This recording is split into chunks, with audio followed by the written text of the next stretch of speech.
Welcome to you, our YouTube channel, Competition Zone. Myself is Amit Kumar, lecturer in Mathematics, पुरातन Saraswati Vidyanagar inter college सिकावर। बच्चों, मैंने आपकी त्रिकोणमिति पूरी करा दी है। अब मैं करा रहा हूँ ऊंचाई और दूरी, हाइट एंड डिस्टेंस। ठीक है, तो चैप्टर का नाम है, चैप्टर 9 है और ऊंचाई और दूरी, ऊंचाई और दूरी चैप्टर का नाम है। देखें, इस चैप्टर के नाम से ही हम समझ गए होंगे, केवल हम ऊंचाई पढ़ेंगे और दूरी पढ़ेंगे। ओके, कुछ एक कठिन सवाल भी हैं, उन्हें भी कराया जाएगा। सबसे पहले आप दो बातों को विशेष तौर पर क्लियर कर लें। मान लीजिए कि ये कोई व्यक्ति है, ठीक है, किसी व्यक्ति की आंख है। अब उस व्यक्ति की आंख जैसे हम ही यहां देख रहे हैं, तो मेरे आंखों से जस्ट, आंख के जस्ट वर्टिकल जो रेखा जाती है उसे कहते हैं क्षैतिज रेखा, अर्थात ठीक इस तरह से जाएगी। ओके, क्षैतिज रेखा। और ऊर्ध्वाधर क्या होती है? जैसे ये कोई वस्तु है, इस पर जो लंब होगी वो क्या होगी? ऊर्ध्वाधर, और इसी की जो दिशा में सामने की तरफ जाएगी वो क्या होती है? क्षैतिज। अच्छा जी, तो नेत्र की जो क्षैतिज रेखा है, जहां नेत्र होगा वहां से जो ठीक सामने लाइन जाती है उसे क्या कहते हैं? क्षैतिज रेखा।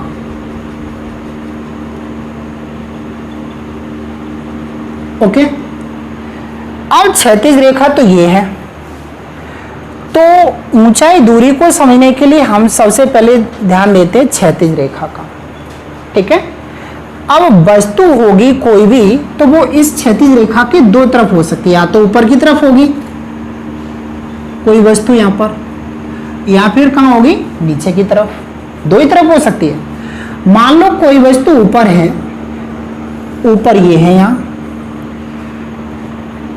जब कोई वस्तु नेत्र की क्षैतिज रेखा के ऊपर होती है तो हमें आंख को ऊपर उठा के देखना पड़ता है। पलकें कहां उठानी पड़ती हैं? ऊपर। ठीक है, तो नेत्र की क्षैतिज रेखा और वस्तु के बीच ये जो कोण बनता है, एक कोण बनता है, इसे कहते हैं उन्नयन कोण। क्या कहते हैं? उन्नयन कोण। ठीक है, अच्छा, ये उन्नयन कोण कब बनता है? जब वस्तु नेत्र की क्षैतिज रेखा के कहां हो? ऊपर हो। फिर दूसरा, मान लो वस्तु कहां है? नीचे, तो भी एक कोण बनेगा। ये वाला जो कोण है वो क्या होता है? अवनमन कोण। ठीक है, कौन सा कोण है ये? अवनमन कोण है। अब आप एक बात देख लें कि मैं यहां पर एक वर्टिकल लाइन खींच लूं और इसे ऐसा मिला दूं, तो ये पृथ्वी है और ये क्षैतिज रेखा है, तो ये दोनों समांतर हो गए। यदि ये दोनों समांतर है तो ये त्रियक रेखा हो गई, और त्रियक रेखा हो गई तो ये दोनों कौन से कोण बन गए? एकांतर कोण। क्या बन गई? जेड। तो ये जितने अंश का होगा उतने ही अंश का ये वाला भी बन जाता है। ठीक है, तो ध्यान में रखना, दो कोण पढ़ने हैं। एक पढ़ना है उन्नयन कोण और दूसरा पढ़ना है अवनमन कोण। ठीक है, तो ध्यान रखेंगे आप, जब वस्तु नेत्र की क्षैतिज रेखा के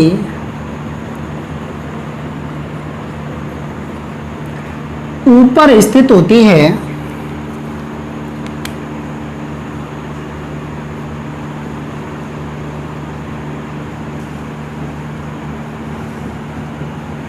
तो वस्तु और क्षैतिज रेखा के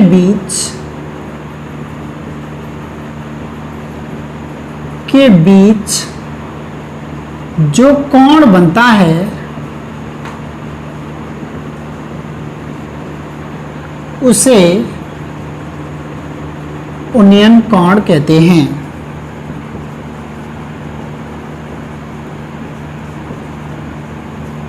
ठीक है, इसका चित्र ये बनाएं। जब ऊपर वाले का चित्र बनाना तो नीचे वाले पार्ट को मत बनाना। ठीक है, अच्छा फिर आएगा अवनमन कोण। जब वस्तु नेत्र की क्षैतिज रेखा के नीचे स्थित होती है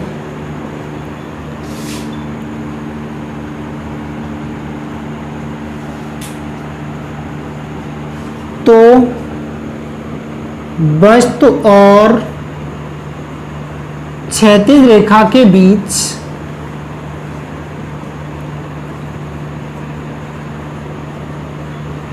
बने कोण को अवनमन कोण कहते हैं।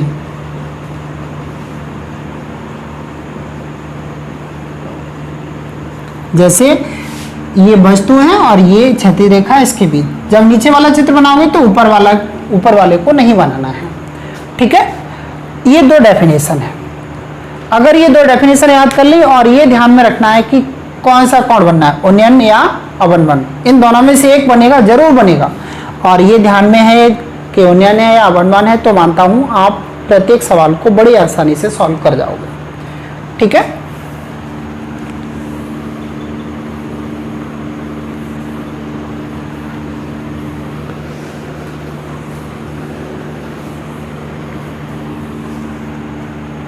चलिए एक उदाहरण हम आपको कराते हैं। चलो एक्सरसाइज पर ही आते हैं सीधे, और एग्जाम्पल यदि आप चाहो कहना तो मैं करा दूंगा, वैसे स्वयं करिए आप। एक्सरसाइज पर आते हैं सीधे। Exercise 9A। क्वेश्चन मैं नहीं लिखूंगा, क्वेश्चन वीडियो जब आप चलाएंगे तो उसमें क्वेश्चन आपको दिखेगा ऊपर।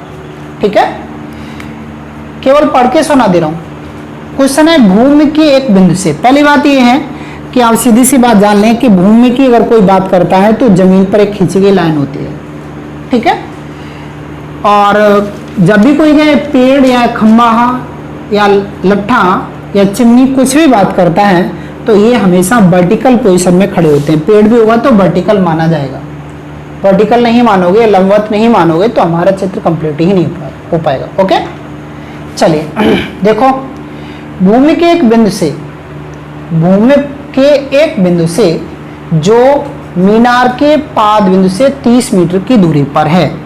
एक मीनार है तो मीनार को हम सीधा बनाते हैं। मीनार का मतलब होता है लट्ठा या फिर चिमनी कह सकते हो, वो भी ऊंची मीनार होती है। तो ये मैंने बनाई आपकी क्या, एक मीनार। ठीक है, ध्यान रखना मीनार का जो पाद बिंदु है वो जमीन में गड़ा हुआ हिस्सा होता है, अर्थात जमीन के पास जो हिस्सा है उसे ही पाद बिंदु कहते हैं। तो भूमि के एक बिंदु से जो मीनार के पाद बिंदु से 30 मीटर की दूरी पर है, इसके पाद बिंदु से भूमि पर कोई दूसरा पॉइंट है, वो कितनी दूरी पर है, 30 मीटर दूरी पर। मान लो यहाँ दूसरा पॉइंट कोई है, वो इस वाले सिरे से अर्थात जो लट्ठा गड़ा है वहां से कितनी दूरी पर है, 30 मीटर की दूरी पर है। मीनार के शिखर का उन्नयन कोण 30 अंश, अर्थात यहाँ से कोई व्यक्ति खड़ा है यहाँ पर और उसकी नेत्र है यहाँ, ध्यान रखना वो खड़ा नहीं है। अगर वो खड़ा होगा तो नेत्र तो यहाँ होगा, क्योंकि उसकी ऊंचाई भी तो होगी। उसका नेत्र यहाँ है, वो यहाँ से देख रहा है। तो यहाँ से इस मीनार के ऊपरी सिरे का जो उन्नयन कोण है, उन्नयन कोण का मतलब ही हम समझ गए कि हम नीचे से कहाँ देख रहे हैं, ऊपर, तभी उन्नयन कोण बनेगा। उन्नयन कोण कितने अंश का है, 30 अंश का है। तो बता दीजिए कि मीनार की ऊंचाई कितनी है। तो मैं कुछ नहीं करना, माना मीनार की ऊंचाई इक्वल टू h। तो हमने क्या किया, h मीटर इसकी ऊंचाई मान ली। एक बात ध्यान रखना, जो इकाई यहां पर दी हो, या मीटर दिया है तो मीटर मानोगे, सेंटीमीटर दिया है तो सेंटीमीटर मानोगे। ठीक है, चलिए तो अब आप बताओ कि यदि ये 90 अंश का कोण है, 90 अंश का ही होगा, क्यों, हमने आपसे कहा लंबवत होती है बिल्कुल। तो 90 अंश का कोण है, ये वाला 30 अंश का है, जे लंब हो गया और ये क्या हो गई आधार। अब बता सकते हो ट्रिग्नोमेट्री के 6 रेशियो होते हैं, 3 मेन और 3 उनके रेसिप्रोकल। 3 मुख्य कौन कौन से, साइन कॉस टेन, और उनके रेसिप्रोकल क्या है, कॉट सेक और कोसेक। तो ये क्या है, लंब है, ये क्या है आधार। तो 6 ट्रिग्नोमेट्री रेशियो में से कौन सा ऐसा रेशियो है जिसमें लंब और आधार 2 ही आते हैं, तो कौन सा होता है, टेन का। कौन सा होता है, टेन। तो हमने क्या लिखा, समकोण त्रिभुज एबीसी में tan 30, देखो हमने tan 30 के लिए हम ये वाला माप निकालेंगे इससे, और tan क्यों लिया कि उसमें लंब आता है और आधार आता है। tan 30 इक्वल टू लंब बट्टे आधार। tan 30 की वैल्यू कितनी होती है, 1/√3, लंब कितना है h बट्टे आधार कितना है 30। ठीक है, देखो क्रॉस मल्टीप्लाई कर दूं तो क्या होगा, √3h इक्वल टू कितना 30, तो h इक्वल टू हो गया 30 अपॉन कितना √3। एक बात का ध्यान देना, अगर नीचे करड़ी आ जाए जिस पर रूट लगा हो तो नीचे से कोशिश क्या करो, करड़ी को हटा दो, और करड़ी हटती कब है, जब उसका परमीकरण कर देते हैं तब। ठीक है, तो h इक्वल टू हो गया 30√3 बट्टे में कितना 3 से ये कट गया, तो आंसर कितना आया 10√3 और मीटर। एक बात देखना, वैसे तो ये हमारा आंसर है, लेकिन √3 की वैल्यू याद कर लो 1.732। ठीक है, ये वैल्यू याद कर लो। वैसे तो हमारा आंसर है कि अगर हो सकता है कहीं इस √3 की वैल्यू लगा के भी आंसर दे सकता है, तो क्या दे सकता है वो 10 गुणा 1.732 इक्वल टू 17.32 मीटर। ठीक है, हो गया। चलिए क्वेश्चन है आपका, आंधी आने से एक पेड़ टूट जाता है और टूटा हुआ भाग इस तरह मुड़ जाता है कि पेड़ का शिखर जमीन को छूने लगता है और इसके साथ 30 अंश का कोण बनाता है। पेड़ के पादबिंदु की दूरी जहां पेड़ का शिखर जमीन को छूता है 8 मीटर है, पेड़ की ऊंचाई ज्ञात कीजिए। ध्यान देना, मान लो ये पेड़ था, ऐसा ये पेड़ था और किसी कारणवश वो यहां से टूट गया। जब टूटा तो एक बात ध्यान में रहे कि जैसे ही टूटेगा तो ऊपर का हिस्सा कहाँ आएगा, नीचे। तो मान लिया कि ऊपर के हिस्से ने आकर के ऐसे जमीन पर टच किया, इस तरह से हमने ऐसा पूरा चित्र बना लिया, त्रिभुज बन गया हमारा। यहां ए लिखो, यहां पर बी, यहां पर सी। ओके, अब क्या कह रहा है,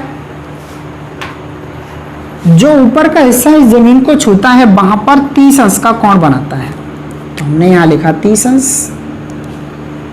फिर आगे पेड़ के पादबिंदु की दूरी जहां पेड़ का शिखर जमीन को छूता है 8 मीटर, अर्थात जहां पेड़ छू रहा है वहां से उस पादबिंदु की दूरी कितनी है 8 मीटर है। तो बताओ पेड़ कितना ऊंचा था, अर्थात ये वाली हाइट आपको निकालनी है। ये वाली हाइट कैसे मिलेगी, मान लो मैं इसको h मान लूँ यहां से लेकर यहां तक और इसे कैपिटल H मान लूँ, तो आप जरा सोचिए कि ये वाली जो हाइट है वो क्या है, जहां अभी पेड़ जितना खड़ा है, और ये वाली जो ऊपर की हाइट है जो जहां से ऊपर का टूट के नीचे आया है, अर्थात यही दूरी इसके इक्वल होगी। ऊपर का हिस्सा तो यहाँ लगा के, तो ये जो ऊपर का हिस्सा है वो ये है। तो टोटल पेड़ की ऊंचाई पूछेगा तो आपको क्या करना है, पहले इसकी वैल्यू निकालो, फिर इसकी वैल्यू निकालो, फिर दोनों को क्या कर दो, ऐड कर दो, तभी तो पेड़ की टोटल हाइट निकलेगी। तो मैं लिख सकता हूं, माना पेड़ h मीटर ऊपर से टूटा है। ओके, मान लिया h मीटर ऊपर से टूट गया, तथा ऊपरी भाग की लंबाई इक्वल टू कैपिटल एच। तो ऊपर वाले भाग की लंबाई कितनी, कैपिटल एच है, वही होगी। अब आप देखिए त्रिभुज एबीसी में पहले बात करो, ये लंब है और ये क्या है, आधार है। तो tan 30 बराबर लंब बट्टे आधार। tan 30 की वैल्यू 1/√3 इक्वल टू h बट्टे 8। तो h बराबर हो गया 8/√3 मीटर। ये वाली दूरी निकल आई। अब इसकी बात करता हूं, ये क्या है, कर्ड, ये क्या है, आधार। तो कर्ड और आधार किस में होते हैं, कॉस में। तो पुनः त्रिभुज एबीसी में cos 30 equal to 8/h। cos 30 की वैल्यू होती है √3/2 इक्वल टू 8/h। तो h बराबर हो गया 16/√3। क्रॉस मल्टीप्लाई करके हमने डायरेक्ट कर दिया है, आप अपना सीधा कर लेना। तो पेड़ की कुल ऊंचाई बताओ, पेड़ की कुल ऊंचाई equal to small h plus capital H, दोनों जोड़ दो, 16/√3 प्लस 8/√3।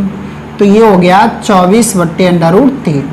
अब मैंने आपसे कहा था कि जब भी नीचे करड़ी आए तो उसका परमीकरण कर दो, तो √3 का ऊपर नीचे मल्टीप्लाई कर दो। तो ये कितना हो जाएगा, 24√3/3। 3 से काटो 8, ठीक है, मीटर। वैसे तो आंसर है और हो सकता है कि ये √3 की वैल्यू लगा रहा हो।